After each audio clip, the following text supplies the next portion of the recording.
What is up, peoples? Okay, so we talked about hydrolysis in the last video. It's a couple slides back. Feel free to go.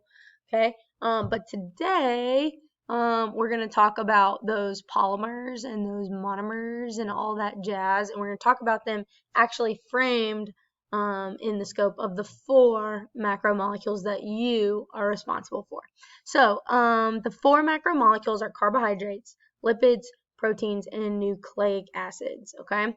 And so the function of each of these is coming from how they are actually assembled. So there are carbohydrates, and depending on what monomers join together to make a certain shape of polymer, it will give those carbohydrates different functions. Functions can include things like structural, help and support. Functions can include things like energy for carbohydrates. Okay, there are lipids, and how we organize those lipids will give each of them a different function. Proteins are the same way. If we put amino acids together, that's the monomer of a protein, in a specific order, it might be able to perform one function, but if we change that order or we change those, then we're going to get completely different functions. So there's also nucleic acids, and they are like DNA and RNA, and again, they have specific sequences. So like my DNA nucleotides are arranged in a completely different way than your DNA nucleotides, okay? So all of that will actually change or give them different functions, all based on how those monomers are assembled. So these macromolecules, they have these very diverse polymers, all because we can put them together in different orders and give them different functions, okay? Every single macromolecule has its own specific directionality, okay, which helps the monomers assemble in specific orders, okay? So when monomers are stacked in different directions, it will obviously give them a different structure, therefore a different function. And that's a theme that we're going to see across biology for the rest of the year, okay? That form or structure fits the function, okay? So the carbohydrates can reform and link monosaccharides different ways. Lipids, they don't actually have polymers, but the way that their monomers are assembled definitely gives different properties of those actual lipids. And then there's proteins that can assemble different amino acids and provide different functions. And then obviously nucleic acids, which again are nucleotides, is their monomer, okay?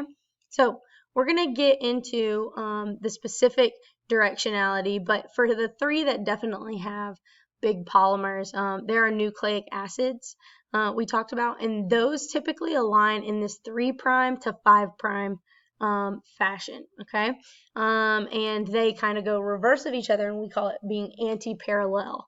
And we'll get to that a little bit more when we talk about DNA and the structure of DNA for heredity purposes. But it actually helps provide us a structure for actually doing transcription, okay? So when we do transcription and we go from a double-stranded anti-parallel DNA to a single-stranded RNA, we actually take that message and we are going to read it and align a certain set of proteins in the form of amino acids, okay? So the directionality, and something you definitely have to know for any upcoming test, is that proteins run in this amino end and carboxyl end, okay? So the amino end lines up on one side, and it will then kind of link, and there will be a carboxyl end on the opposite side, and then we'll just keep putting those together, amino, carboxyl, and that's how those molecules line up, okay? And off the end of every amino acid, there is this R group, and that's how we get 20 unique amino acids. Is the amino is constant, the carboxyl is constant, but there's this sticky outy R group that it can be one of 20 different amino acids to make those unique, okay? And then last but not least, we have our carbohydrates. Again, those are monosaccharides, so they have alpha and beta configurations, and so if we configure them one way, then we're going to get them to be a structural component. And if we configure them the other way, they'll be more like a storage component. So they store energy for us. All right. So we're about to get into the actual macromolecules themselves and like really dive into each of the four. So things to keep in mind when you're looking through this PowerPoint and when I'm lecturing is, one, what is the structure about it? So could I identify it? Could I like look at a picture and know, hey, like that is a carb, or that is a lipid, or that is a protein? What is the monomer? It's important to know. What are examples of the polymers? What are specific examples of the monomers? What are the functions? And then obviously what's the directionality? Okay, so we are going to start with carbohydrates. Okay, the monomer unit of a carbohydrate is a monosaccharide, and that's a really fancy word, or saccharide is a really fancy word for sugar. Okay, and so it functions as a quick source of energy, okay, immediate energy. It also can function as a storage. Okay, it can also function as a structural component. Okay, so they're composed of monomers, or sugar monomers, and they bind through that same process we learned about at the last lecture. They bind through dehydration synthesis, where we remove a water molecule, and that can actually determine how we link them together. Okay, so if you check out this picture down here, across the top, these are monomers. Okay, so there's a glucose monomer of a monosaccharide. Here's a fructose monomer of a monosaccharide, and then here's a galactose monomer. Okay. We also have deoxyribose down here, and then regular ribose down here. Okay, so we'll see this one come back when we talk about nucleic acids, and we'll see this one come back when we talk about nucleic acids. All right, the point of a sugar is they're our fuel. Okay, so like when you eat, they always say you're gonna have sugar is going to give you a lot of energy. You're going to go wild, okay? And so we need to talk about the fact that there are simple sugars and there are complex sugars, okay? So the simplest sugars are obviously the monosaccharides, those single sugars, okay? And they can have alpha configurations or beta configurations based off of where our hydroxyl group is. And so that is going to give us our different structure, which will then give us our different functions. Okay, so the elements that are going to be seen in these monomers turning into polysaccharides or polymers are carbon, hydrogen, and oxygen, and it's always typically written in a 1-to-1 ratio. You'll see the glucose formula a lot, and it's C6H12O6, so it's that same kind of concept.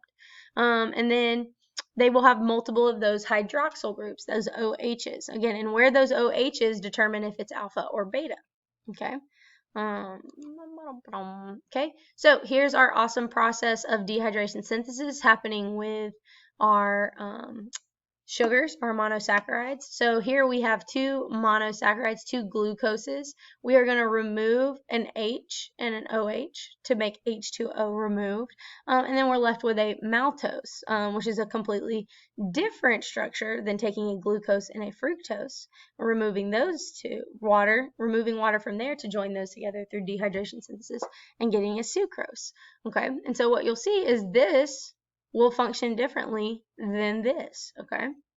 And sucrose is just like regular old table sugar.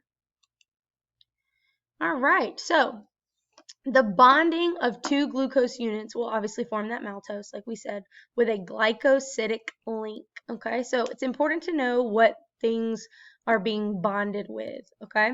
The bond type in monosaccharides, when we put monosaccharides together, is called a glycosidic link. Okay, and so major monosaccharides, glucose, fructose, galactose, will all bond with glycosidic links. And then they'll form polysaccharides, okay? So polysaccharides, again, we've got to figure out how we're going to put these monomers together to actually form polymers, and they're called polysaccharides when we're talking about carbohydrates, okay? So these polysaccharides all formed by glycosidic links, okay? through the process of dehydration synthesis, are all going to bond in different ways and give us different structures, therefore different functions. Okay, so 4 of the illustrative examples that maybe you want to learn are cellulose, chitin, starch, and glycogen. Okay, so we're going to talk about how these things bond, how the monomers bond to create cellulose, or how they bond to create chitin, starch, and glycogen. All right. And all of this, again, is based off its directionality. So remember, we have alpha configurations and beta configurations as the directionality for carbohydrates, okay? So again, it only matters where those OHs are and how they line up, because it's the difference of making it a cellulose or making it a starch, or making it a glycogen or making it a chitin, okay? So the major polymers we're going to look at cellulose, starch, glycogen, and chitin, okay? So let's first talk about the difference between alpha and beta configurations, okay? Here we have a glucose and a glucose, all right? And check this out. Do you see this little guy has this little OH down here? Okay, this little guy has the OH up here, okay? And so we can actually look at these and we can say, hey, we're going to line all the OHs across the bottom, okay? And look at that. That will be an alpha configuration. It's going to give us starch, okay? Versus we're going to take all the OHs and we're actually going to alternate them, okay, as we line them up, okay?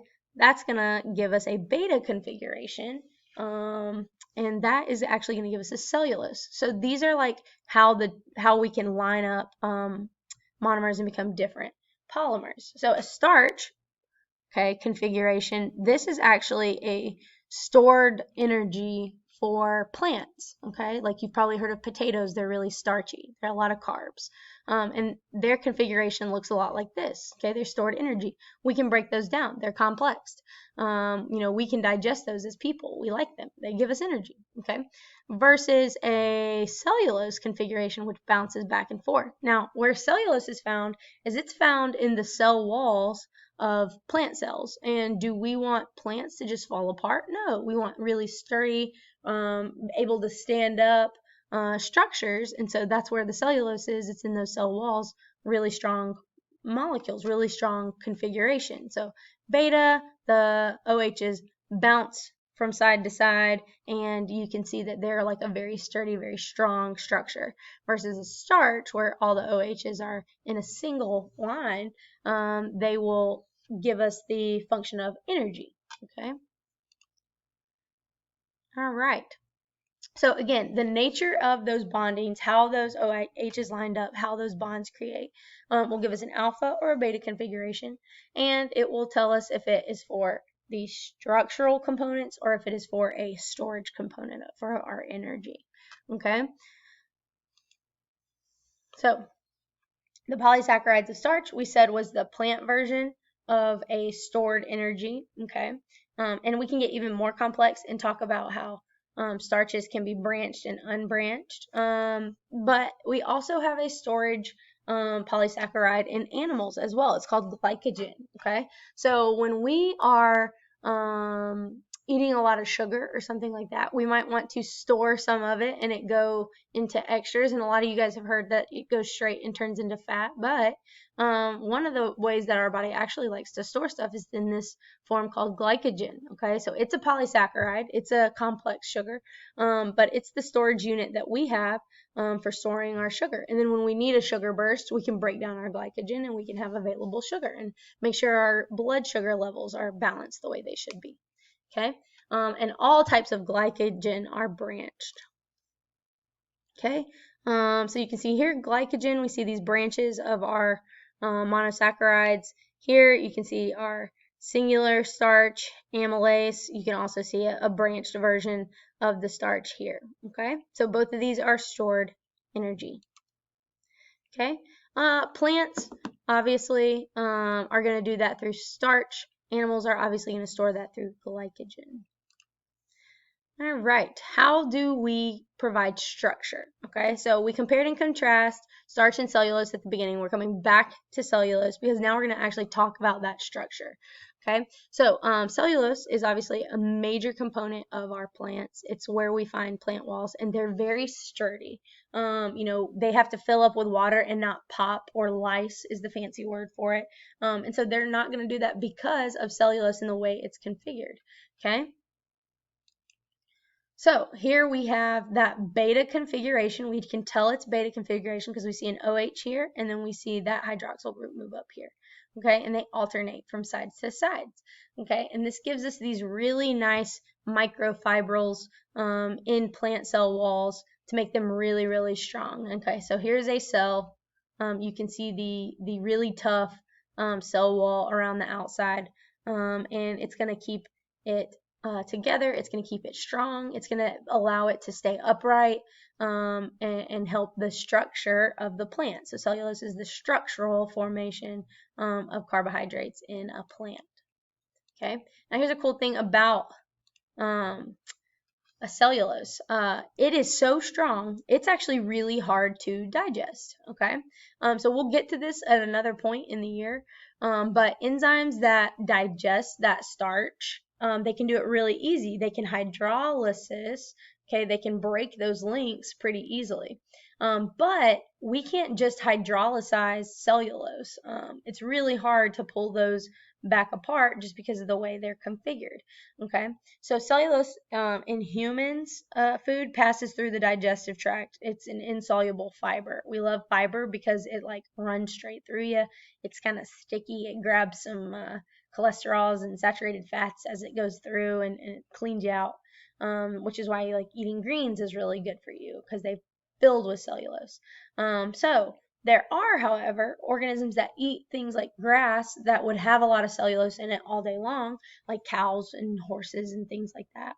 And they actually have these microbes, or these organisms that live inside of them and help them digest that cellulose so that they can get the nutrients that they need.